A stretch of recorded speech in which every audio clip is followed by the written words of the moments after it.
With me today is Taylor Burns. We're going to talk about her in a moment. To start this off, we're going to do something a little bit different. Uh, Typically, we have a guest on our show.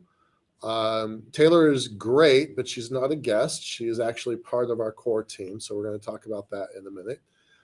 Um, and the way we typically run this is we'll start with a little bit of background about our company, our team, our project. We then move back to the guest. We talk with a guest for about 10 minutes, 15 minutes about their personal background, how they got into space, because I think that's super important to understand where people are coming from, to figure out kind of where they're going.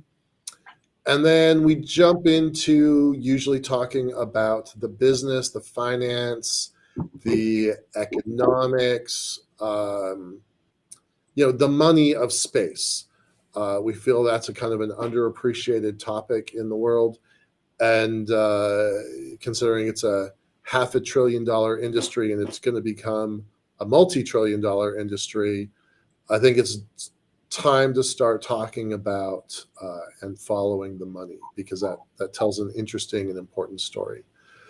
So we're not going to be doing that very much. That's not what we're going to be doing tonight, although we do have some great guests coming up. We have Stan Scholl, Sean McClinton, and Michael Doyle. They're with Space Northwest, and they're hosting a Techstars startup weekend this weekend. They're going to give us a report about the event afterwards. So in about 2 weeks or so, they're going to be joining us. We've got a reporter that's going to be doing a story on Liftport, and they've agreed to do the Q&A on camera. So we're actually going to do a story about Liftport from the perspective of a reporter.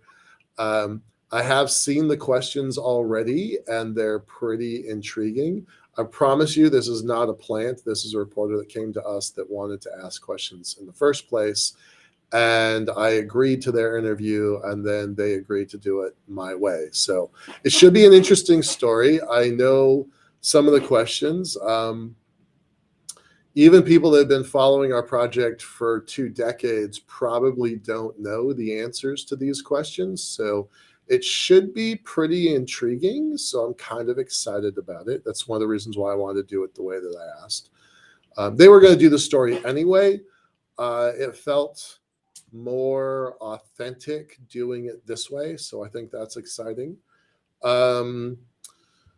In 2 different Mars-themed programs, we're going to have the executive director of the Mars Society, James Burke, is going to join us.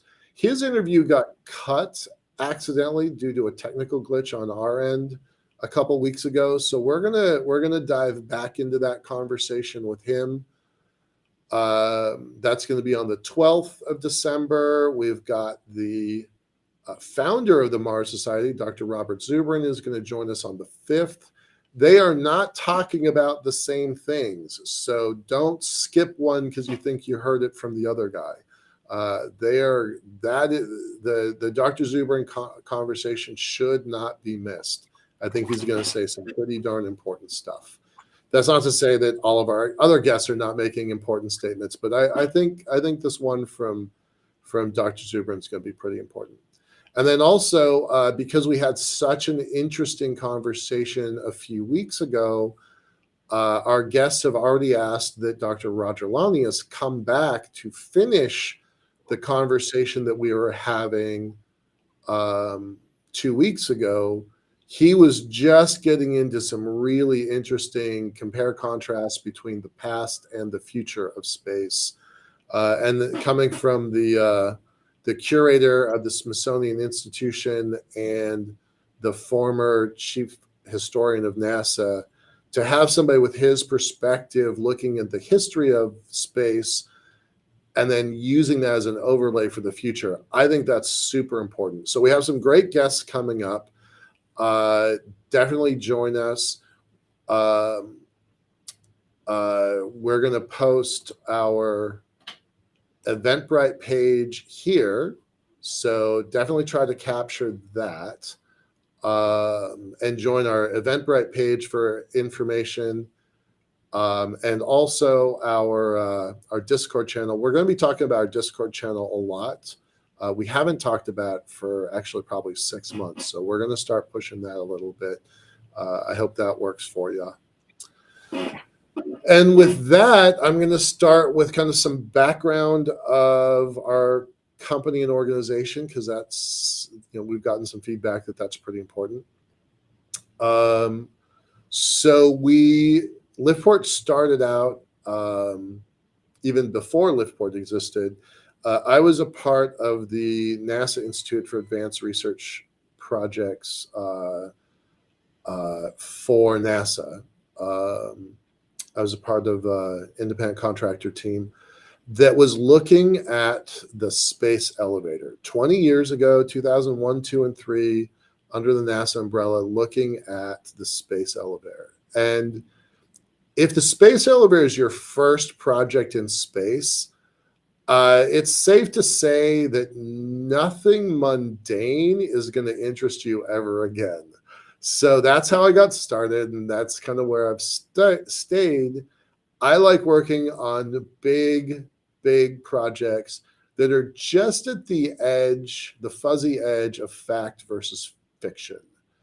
And if that's my starting point, it's pretty hard to do anything less than that. So I've worked on some projects on space-based solar power. I've done some consulting to federal and international governments on space stuff. It's been a pretty exciting last 20 years. It's been a bumpy last 20 years. So under the NASA umbrella at first, and then we were orphaned from NASA because NASA did not continue any funding on the space elevator. So that's when I created Liftport, the first version in 2001, 2, and 3. We primarily focused on nanotechnology and string to work on the Earth elevator.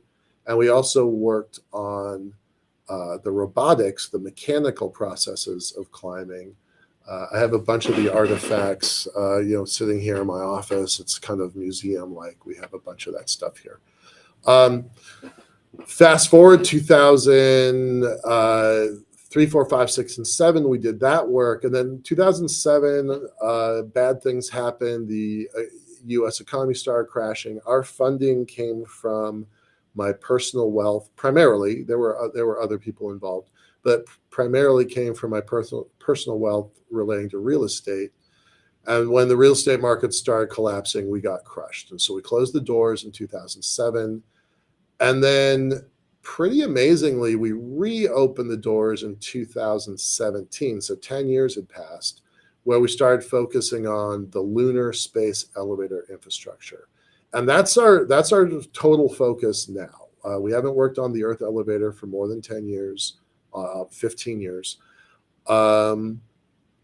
And we work on the lunar space elevator. And things we're a much smaller team. When the first version of Liftport closed, we had between 9 and 14 people, depending on which year we're talking about. The current version is only 6, so better than it was, but not 14, and certainly we don't have the same financial resources. So in 2017, 18, 19, we were pretty quiet. There were just 3 of us, and mostly all we were doing at that point was writing papers and kind of working out math and plans. 2020 came around, and we thought we were about to grow, but then the world caught on fire, and so we came very close to closing down again. Instead, we pivoted to we had a choice. We could either quit again, but if we did, we'd probably never come back to life. So rather than quit altogether, we pivoted to doing online conferences as a service. So the world was still meeting, but people weren't meeting face to face. So we did 27 digital conferences. Out of that, we've had more than 500 guest speakers. We have hundreds of hours of content on our YouTube channel. We'll post that here in a moment. And then in 2022, at the end of 2022, the world is changing again. And so the thing we did to stay alive during the pandemic is also the thing we're using to grow beyond the pandemic. So we're not doing as many conferences as a service anymore. We do have some planned and contracted in 2023. We have our own events that we're doing. I'll tell you about that in a moment. But we're also beginning to branch into more of a media asset company and building out what we refer to as podcasting as a service. So we have our own shows. This one, we do this Mondays and Wednesdays. And we have 2 other clients that are building shows with us. So we won't do a spoiler alert on those just yet, but we're pretty excited about doing that. And we're going to grow that podcasting as a service network into many, many shows. So that's a pretty exciting shift. It does look, candidly, it's lucrative. It's lucrative for us to do that. And that money cycles back to building an elevator on the moon. So you can imagine building an elevator on the moon is not very lucrative. We've found a way to bootstrap our path by doing media production. So that's pretty exciting. It's a strange path. It's a bumpy, unconventional path, but that's where we are. So pretty excited about that. And then that brings us back to Taylor. So Taylor has joined our team off and on over the last 18 months as we have started to grow. We need her skills more and more. So she is our science communicator. That's going to be her role going forward. And this is the first time she's been on air. So Taylor, great to have you here. We're excited about that. Do you want to talk a little bit about your background? Oh, sure. I'd be happy to. Thank you for the opportunity, Michael, this one and all the others and the ones to come in the future. So my background really starts with me being a New Orleans-based outdoors person.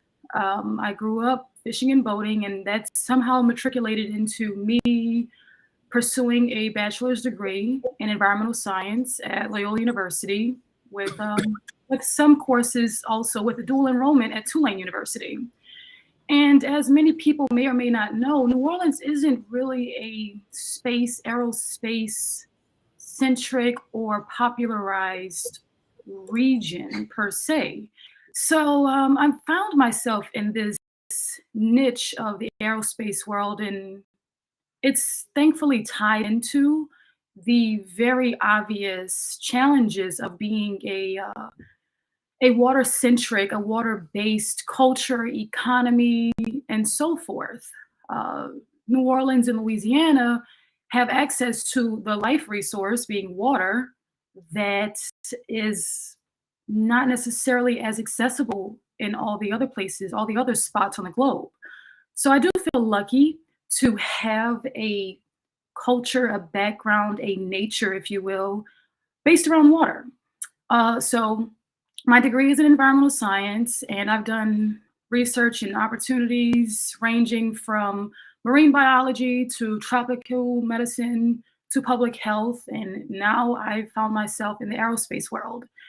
And I can say that it's been very comforting to have a foot in the door of the space world, of the space economy, to have a space-based knowledge base that I'm beginning to build. Because one of the things that I've kind of concluded, or a working hypothesis, if you will, is that a lot of the solutions to the environmental and ecological and economic challenges and burdens that have worried me as I pursued my degree and experiences is that many of the solutions that we will need for future generations, for future decades and eons and such, perhaps a lot of those solutions are in space. Perhaps they are off planet. Perhaps they are beyond this blue marble that we love and live in, that we rely on.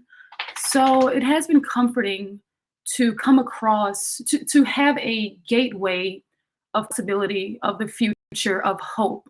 So it's been a phenomenal ride, to say the least. Well, it's terrific having you. We really look forward to the things that you're going to be doing with us. So it's exciting. On that note, how today's show came together was from Taylor. So it was her idea. So she's in the hot seat tonight. We at Liftport are building.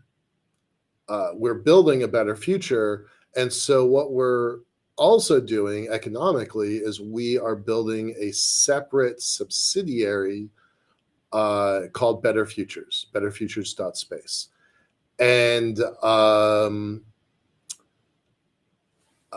that's going to be a separate company that holds all of our media assets. Again, it does bring us enough revenue that we can start working on the lunar elevator, and we hope to make some real progress on that in 2023.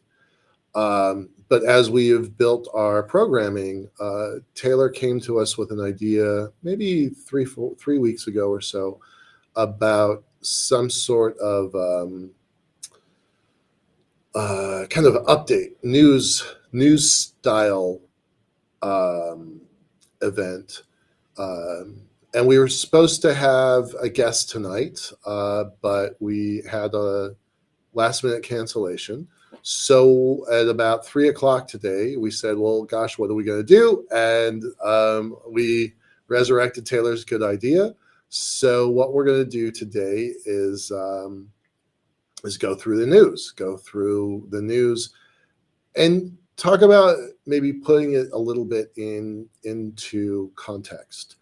So our main program really revolves around our guests, and as I said, we have some great ones lining up.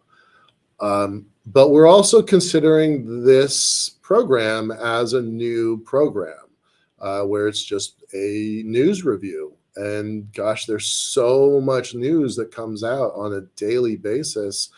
It's hard to keep up. So that's kind of exciting. We're not prepared to build a new show just yet. We want to get our ducks in a row for the current show, the DareGreatly show.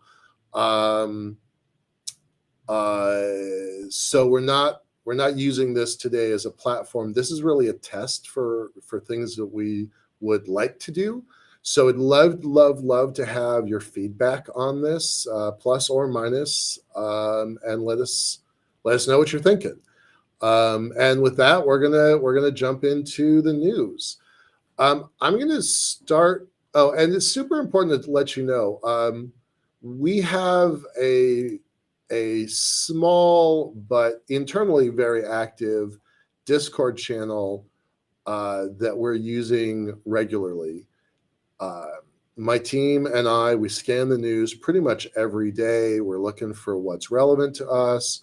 We use the news as something to tweet about and to post about. We have a lot of activity at LinkedIn. That's probably our favorite platform. Shout out to everybody at LinkedIn. They're paying attention today. Thank you. We're grateful.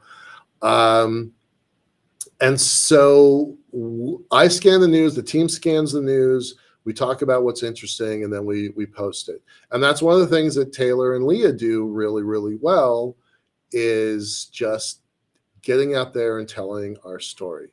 But we host all of this news at our Discord channel, and you're welcome to join. That's our Better Futures Discord channel. It's relatively small because we really haven't even been talking about it for the last several months. But that's the tool that we're going to try to grow into a community-based tool going forward. So with all that feels like a really long preamble. Let's get into the news here. So I'm going to start with a tweet. I'm going to do some screen sharing here. A tweet from Eric Berger. Now, I'm a big fan of Eric. He is a terrific follow on Twitter. He writes for Ars Technica. He writes for a bunch of places, but Ars Technica is the place I get most of my stuff in.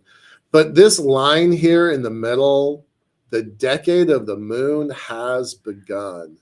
Taylor, when you hear something like that, what do you think? I mean, if you just read this thing, it's like, in the previous 50 years, 15 spacecraft launched from America to the moon.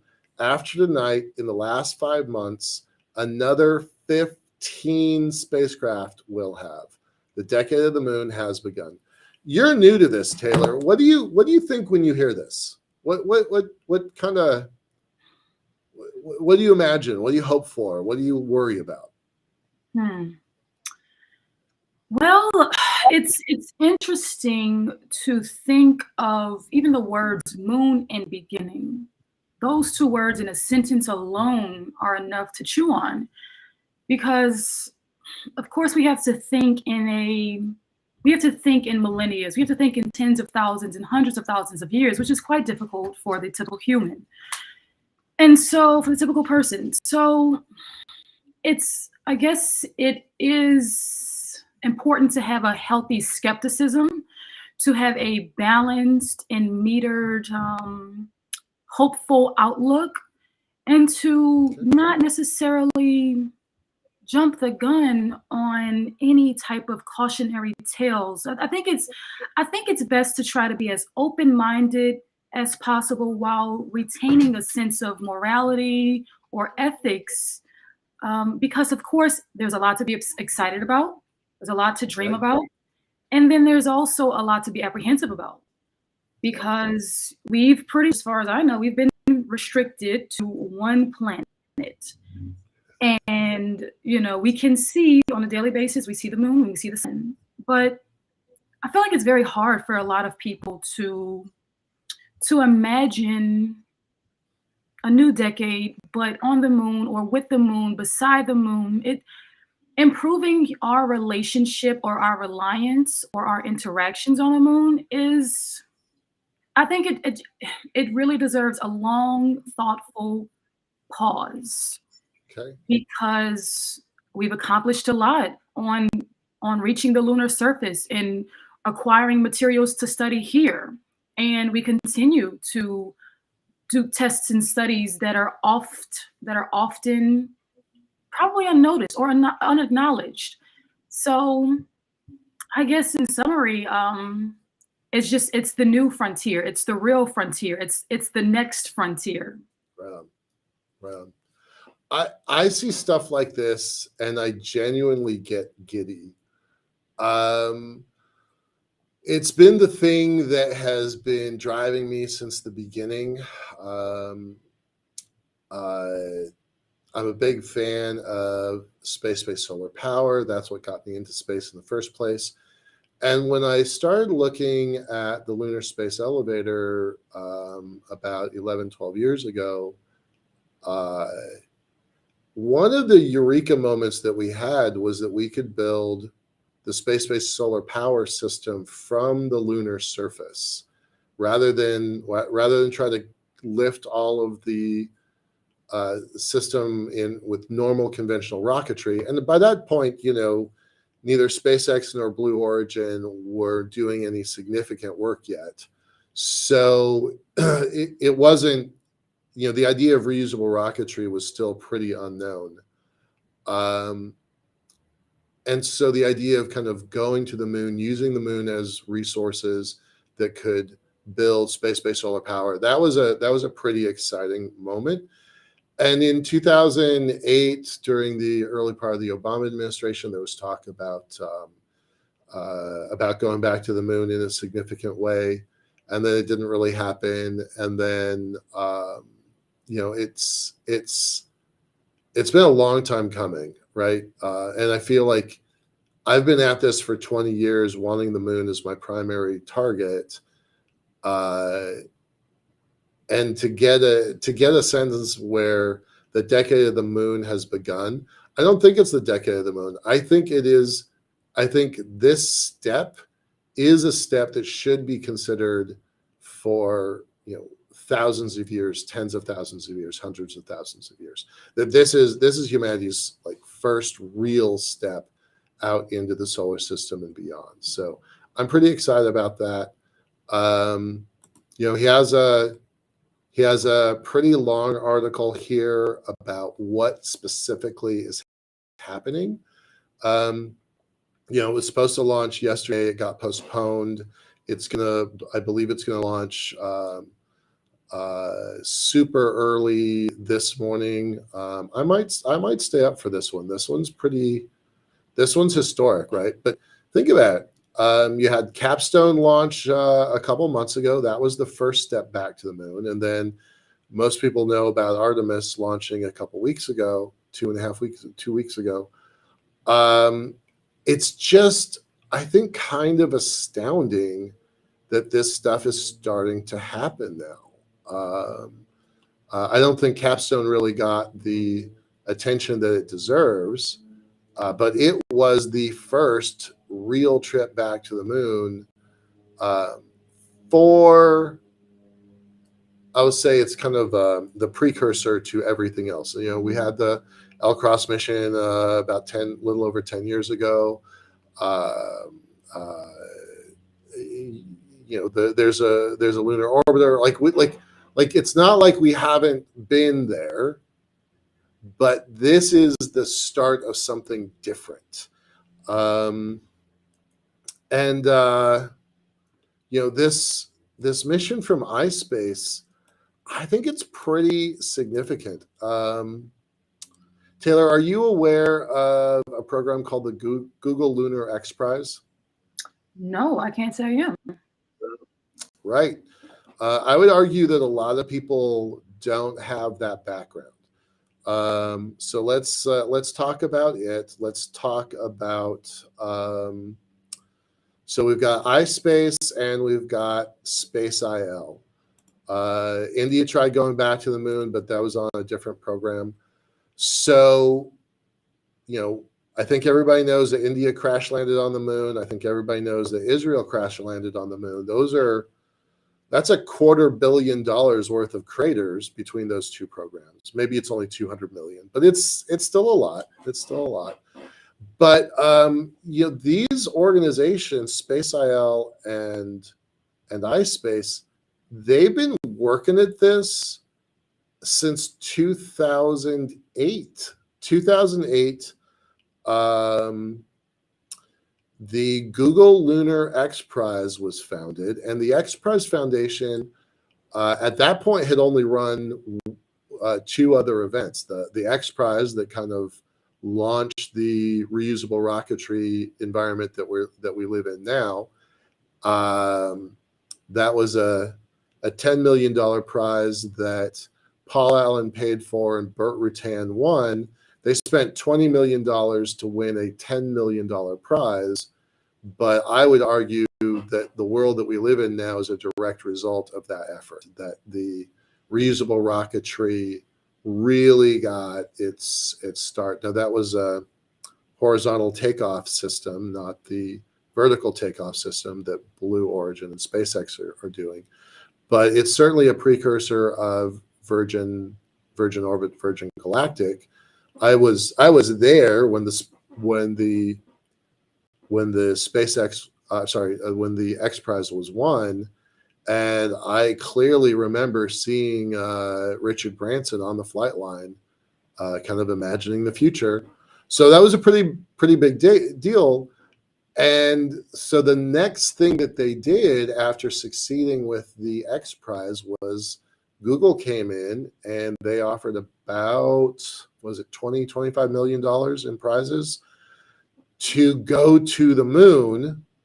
As a private company, you had to go to the moon, drive a robot half a kilometer, and send back high definition video. Because people were still skeptical that we hadn't been to the moon. Like there was still the folks that think we didn't get to the moon at all. And so sending back video was a vitally important component. And it was very, very hard to send high def video back in 2009, 2010. The tech wasn't there. Believe it or not, the video was one of the hardest parts to solve. Now, fast forward, the Google Lunar X Prize was ultimately not claimed. It was closed in 2018. But both of these companies and two more, Astrobotic and Intuitive Machines. I'm not sure about Intuitive Machines, but I know that Astrobotic was also a part of the Google Lunar X Prize. And all four of these companies are sending hardware to the moon. Certainly three, and maybe all four.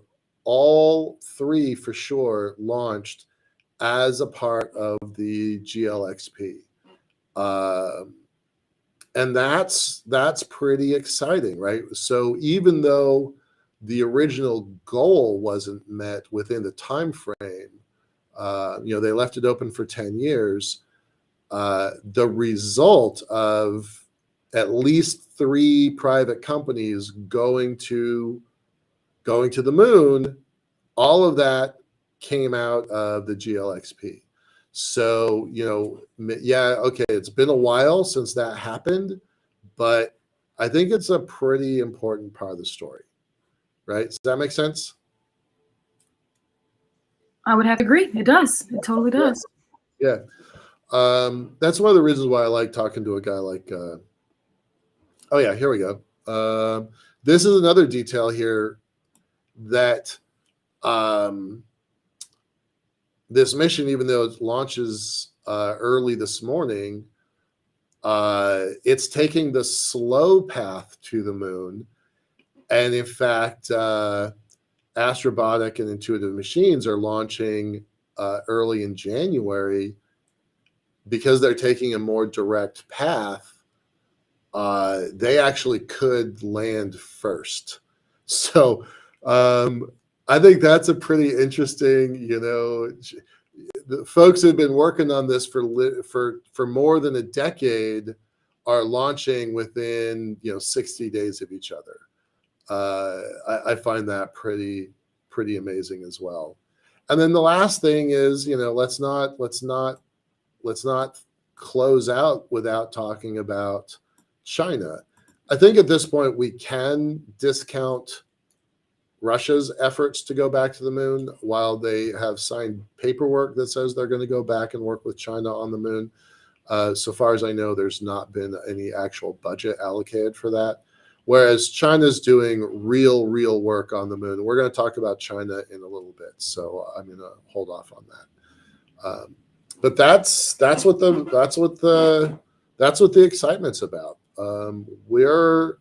Humanity's going to land some more hardware on the moon, and I think everybody knows that China has operational robot and operational robot on the far side of the moon right now, and that they've been there nearly 4 years.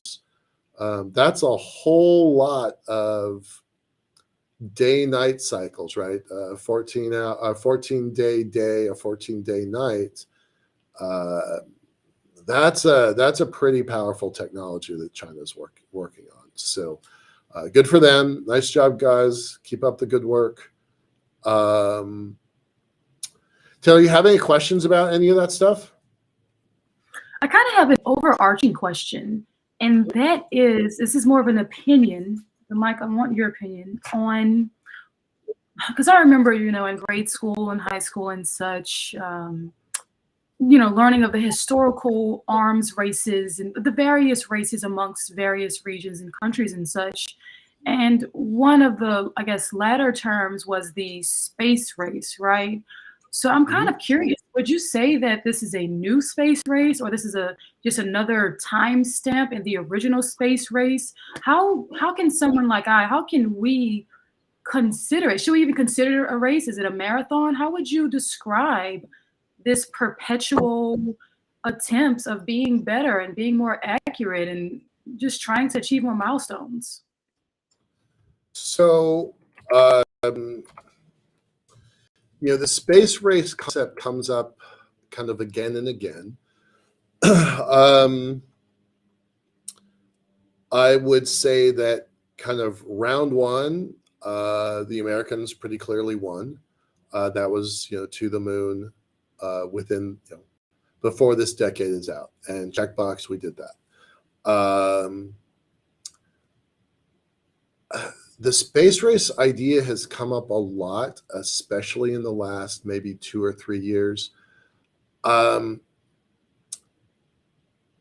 don't, up until, I'm not joking, up until a week ago, I would have said, no, it's not a space race. No, it's not a space race. A week ago, I would have said that. I'll tell you the differences.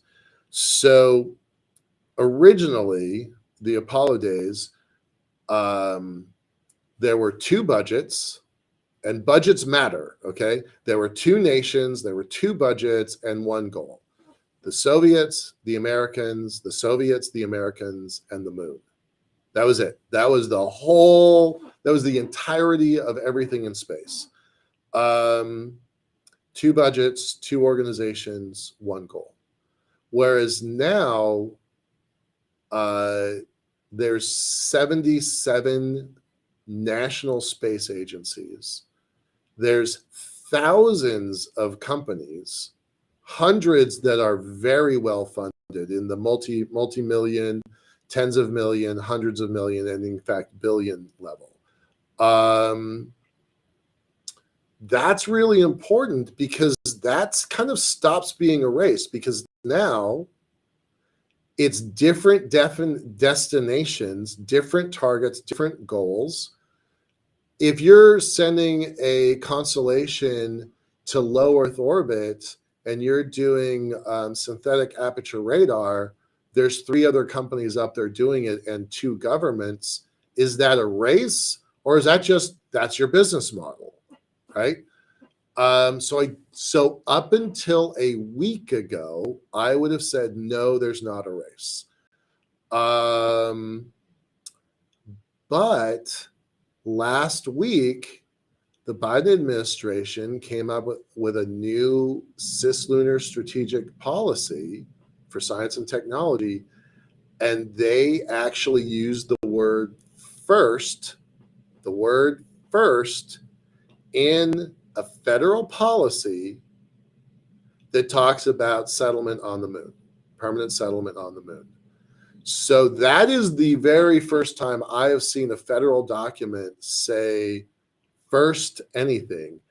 And when you say first, I think that's throwing down the gauntlet to restart a brand new space race. And again, you got to have 2 willing participants with the same goal. We know that China wants to go to the moon. We know that they want to have a permanent settlement. I just told you I don't think that Russia can be an active participant. We do know that ESA is very actively interested.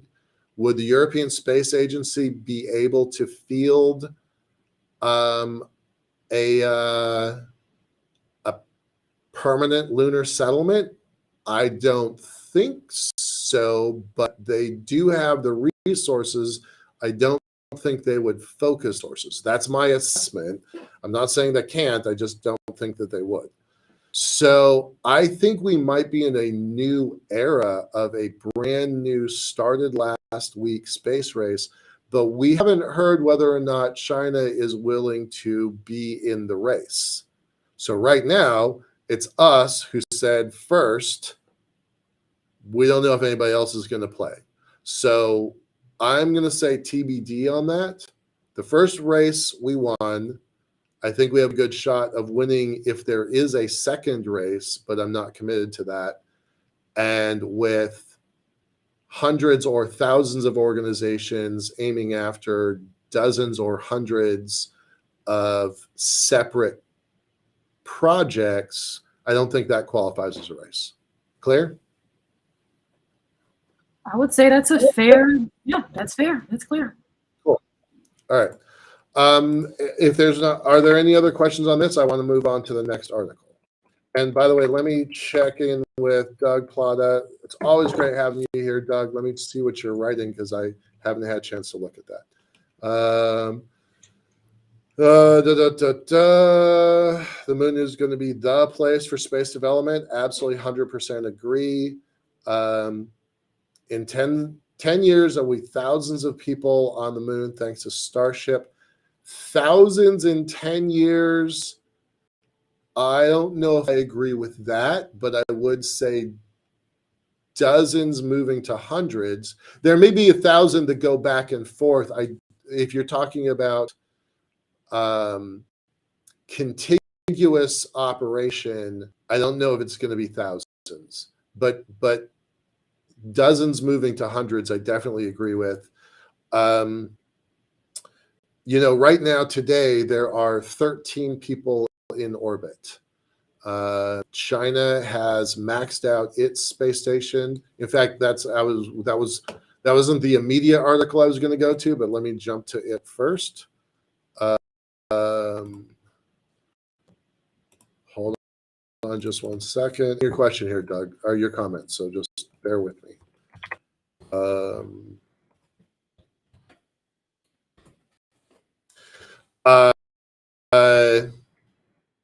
So right now there's 13 people on orbit. China just sent 3 more up. The current 3 that are up there are going to come down soon, a couple days. And 6 is their maximum. So this is a test. This is to stress test their system to make sure that 6 can comfortably operate up there. It is remarkable to me how quickly China was able to build their space station. I think it was 3 years from start to finish. It took the international partners of the ISS, I think, 15 years. I don't know how long the Chinese development process took, but from construction to deployment was remarkably fast for what a complex system it is. There's 2 Americans, 3 Russians, and 2 Europeans. I don't know the makeup of the 2 Europeans up on the ISS right now. So that's 13 people in space. I think that is remarkable. It's taken 20 years to get there. But I don't think that's where we're going to stick, right? Because we know that there's at least 5 very credible, multi-hundred million funded space station companies. At least 3 that are multi-hundred million, 3 more that are credible, and maybe 2 more that are less credible, 3 more that are less credible.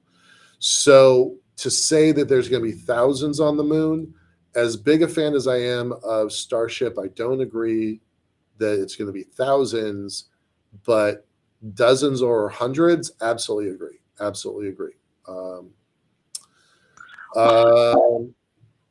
Taylor, do you have something you want to say?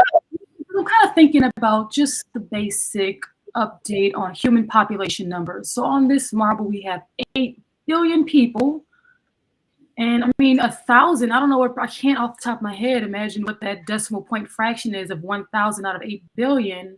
But I do, for whatever reason, still, lean towards what you just said. I too cannot imagine. I suppose it's probably my personal and professional limitation of imagining 1,000 people migrating and agreeing to on such an ambitious pilgrimage or visitation. I mean, I don't know. It's having a concept of how fast and how successfully and exponentially we have solved technological challenges and faced more important ones.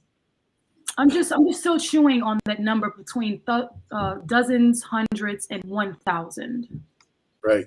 Yeah. No. He goes on to say, whoever's the first to sell their house on Earth and move to the moon or Mars indefinitely will be where humanity will first start moving beyond Earth. And that's it, right? Somebody is going to just sell their house and decide. That's what happened with European settlement into the Americas. People just left. They just decided that there's a better world out there for me, and I'm just going to go. And I do think that's going to happen. I think Starship and all of the other breakthroughs that happen as a result of Starship, all of the other, because it's not just SpaceX, right? It's Blue and it's Virgin and it's Sierra and Rocket Lab, and there's 6 or 7 currently operating reusable rocketry companies. There are 22, I won't say companies because it's nations also. There's 22 other nations and companies all working on reusable rocketry, 22 active programs, funded programs. So it's not just about Starship anymore. It's the things that are catalyzed as a result of proving that you can start a fire, turn off a fire, and restart a fire on a rocket engine on the way to and from orbit. That reusability has forced the European Space Agency to rebuild some of their rockets. That reusability has emboldened China to decide that they are going to build a rocket that is 50% bigger than SpaceX, than Starship, 150 tons to orbit. Now, they're not claiming to have the launch cadence that Starship is. Starship is aiming for 3 flights a day at 100 tons. China is not claiming that, but they are saying they are going to build a 150-ton to orbit system. So if you factor in 22 organizations all building reusable rocketry, all are going to seek customers going to space. A fraction of them are definitely going to the moon. A fraction definitely are. So that is super exciting. Doug, I think I'm writing a paper on Starship Singularity. So as soon as I have that released, I'll share it with you. That was my main task over the Thanksgiving holiday weekend, was to work on that. So as soon as I got it, I'll share it with you. I'd love to have your comments on it. Okay, so let's talk about, since we're talking about China here for a second, I kind of have already covered this. Oh, I'm not sharing this. I thought I was.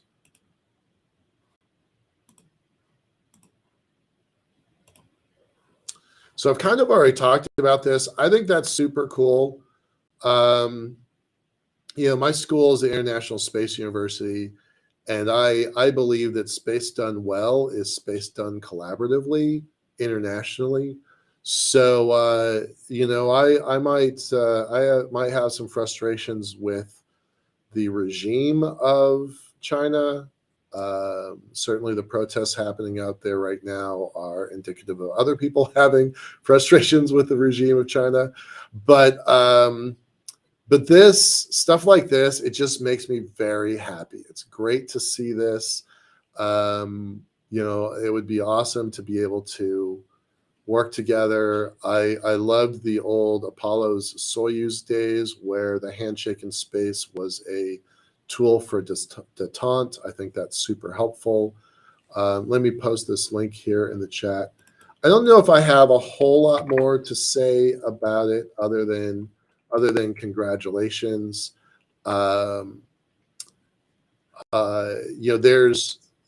There's talk of the the United States already had a point where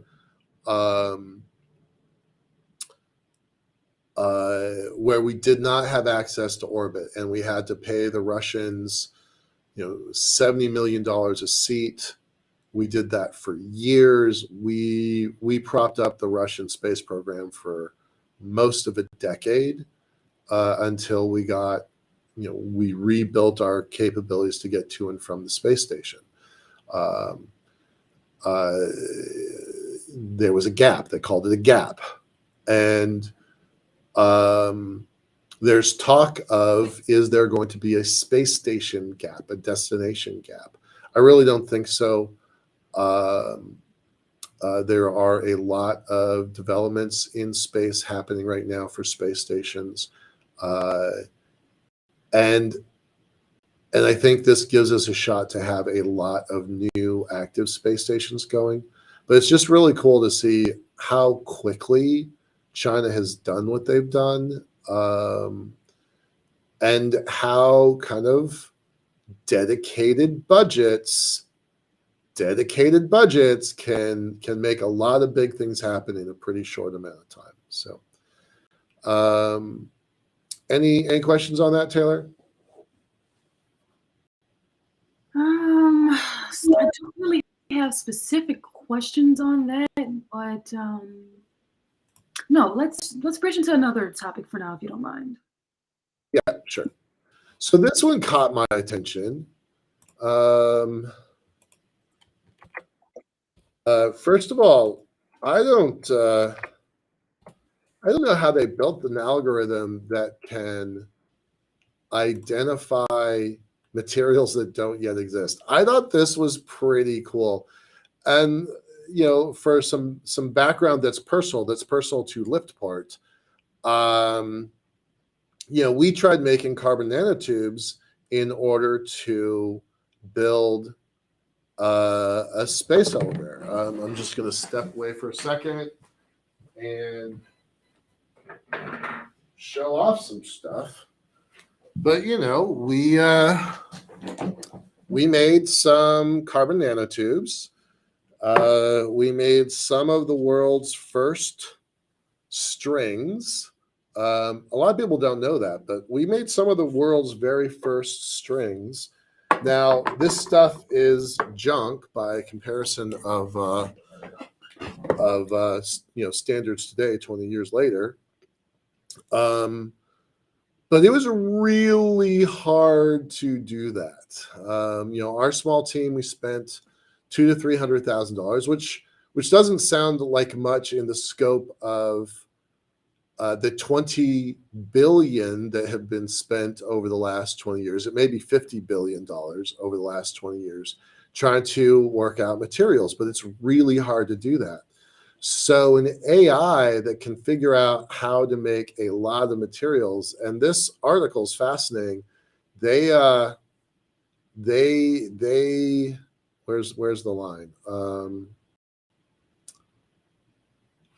This transformative tool that can greatly expand our ability to explore new material chemistries and structures. So, it is estimated that more than 1 million of the 31 million materials investigated are stable enough to use. So in my early days on the elevator, I learned an awful lot about materials, and to say that it is the building block of civilization is accurate. Everything that we have, if it's made out of atoms, that's what we use to build our civilization. And empires have risen and fallen by a decimal point change in material strength. If you were on the wrong side of the Iron Age or the Bronze Age, you either won. If you were on the wrong side of the Iron Age or Bronze Age, you lost, right? Materials were, and that might seem like thousands of years ago, but materials were the difference between winning World War I and losing World War II and winning World War II.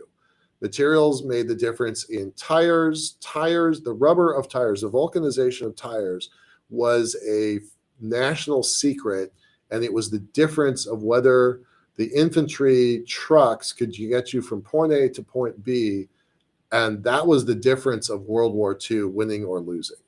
So a computer that can figure out properties of new materials, the obvious next step is to evaluate those materials for other things. in the space elevator community, they call it unobtainium, a material that you need for the space elevator. By the way, you don't need that stuff for a lunar elevator. That's a whole nother topic we could have.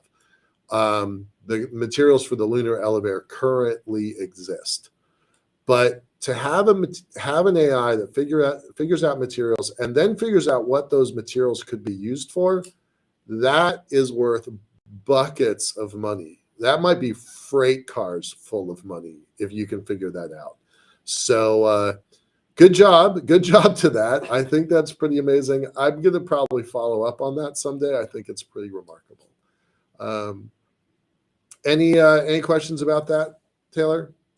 More so a working thought than a question, but yeah, I mean, I feel like because we have so much access as consumers on a scale, right? Not everyone has the same amount of access to anything, pretty much.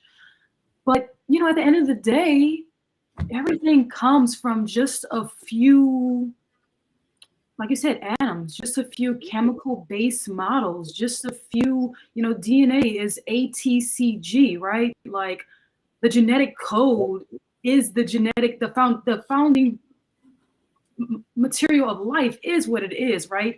We manipulate it for our benefit or for our not benefit. And everything at the end of the day, like you and I are carbon based.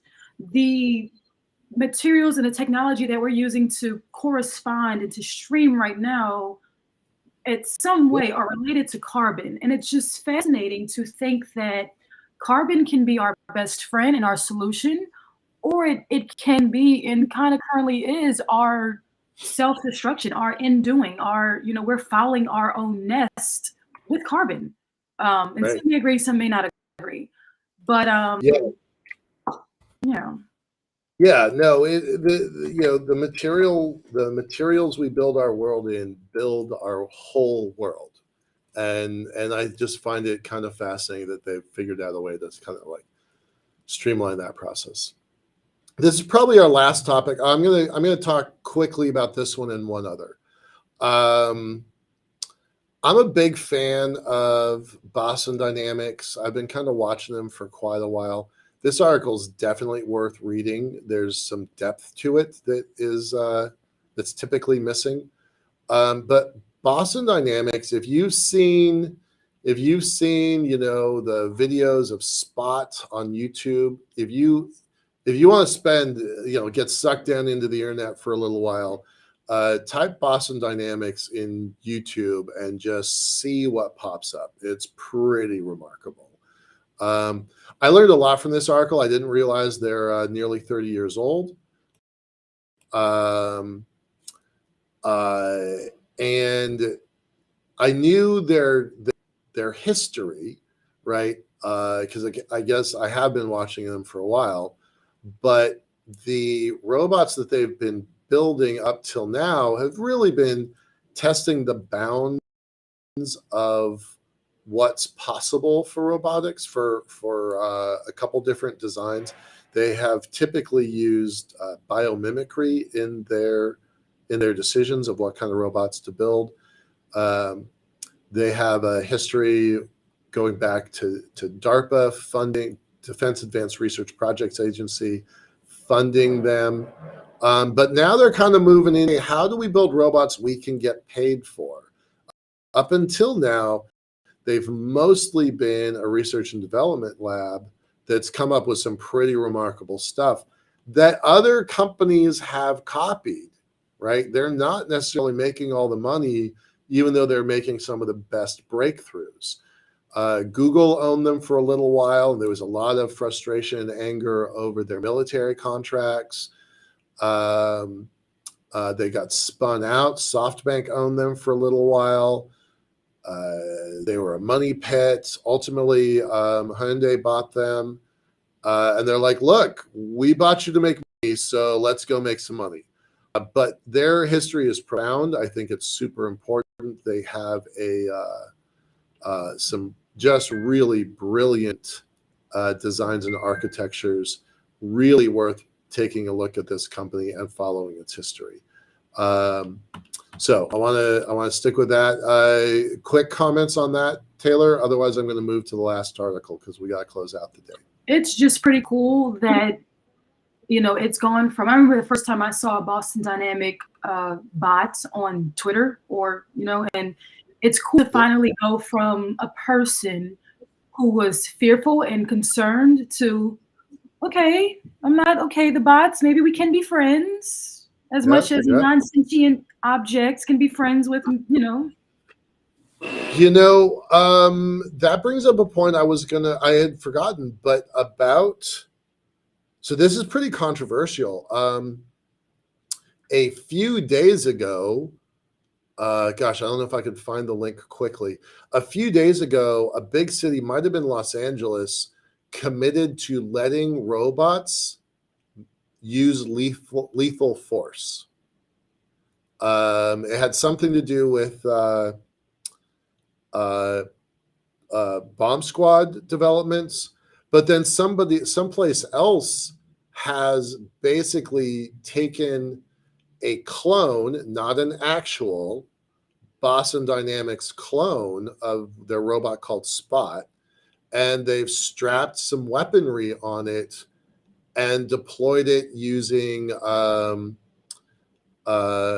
big mega drone from China. So that completely revolutionizes battlefield tactics. As a former U.S. Marine, the idea of fighting a robot dog with an M16 or an AK-47, more likely, that is a spooky proposition.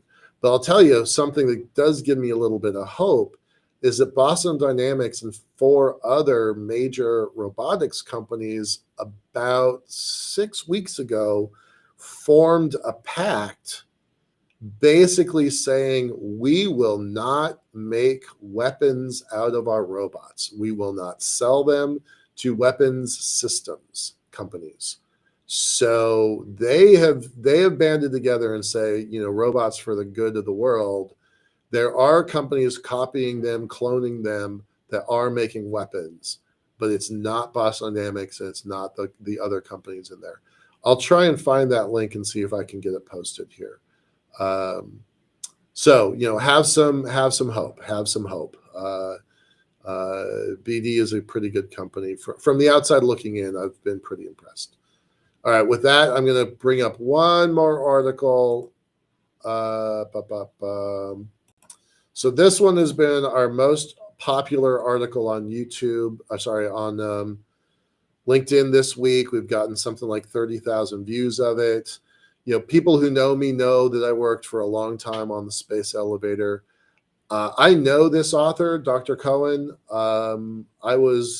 This article goes into his early days as a master's student in 2004. That's when I met what is now Dr. Cohen, and I knew Professor Misra back in those days. I was actively working on the Earth elevator, and I remember many conversations with Stephen about this. So it's a pretty good read. I do not agree with some of the things in here. Not that I'm throwing anybody under a bus. I have a lot of good, smart friends who are working on Earth's elevator, and I hope that they are right and that I am wrong. I just don't think that they are. I think I am right. I don't think we can build an elevator on the Earth right now, which is why we focused on building one on the moon. And I like this article here, this line here. This is his quote, although I may come across as a space elevator advocate, the truth is I simply enjoy studying their mechanics in a world with monumental problems. Dreaming of such projects allows me to envision a scenario where we have become responsible custodians on this planet. And that's one of the reasons why I love the space elevator community, because they are visionary. They are trying to build something better. They're trying to build a better future. And with that, I'm going to close out. Thanks everybody for being a part of this. It's always great. I'm going to stop sharing here. Taylor, if you want to say goodbye, oh yes, and there's a question. They want to get the Discord channel. Give me a moment on that. Appreciate that. Let me see captions. Yeah, Michael, while you're doing that, I'm really glad. This was a pretty neat discussion. I'm looking forward to hearing the feedback from our audience or audiences on whichever platform you may be on. We're on Twitter, YouTube, Facebook, and in the future we'll be on maybe your preferred, others, the audience will be on your preferred platform, whether it be Instagram or Pinterest. You'll see us there eventually, and we do have a very small and humble presence presently, but it will become more active. But yeah, the best way to pitch us more questions or ideas or thoughts, suggestions, or angry fist waving, you can do it in the Discord channel. We try to keep it amicable and respect everyone. All thoughts are welcome. But yeah, I look forward to chatting and hearing and learning from our audience on Discord. Always great to have you all. Really appreciate this audience. It is building. We are growing. Our plan is that we capture the show live here on YouTube, and then we cut it up into parts and turn it into a podcast. So you'll see this coming up in the next few days. And for the new person I don't recognize, 2001, I appreciate that you came in. Thanks for your comments and reminding us about the Discord channel.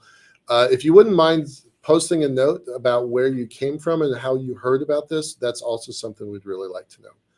All right, y'all. Thank you very much. Appreciate it. Bye-bye.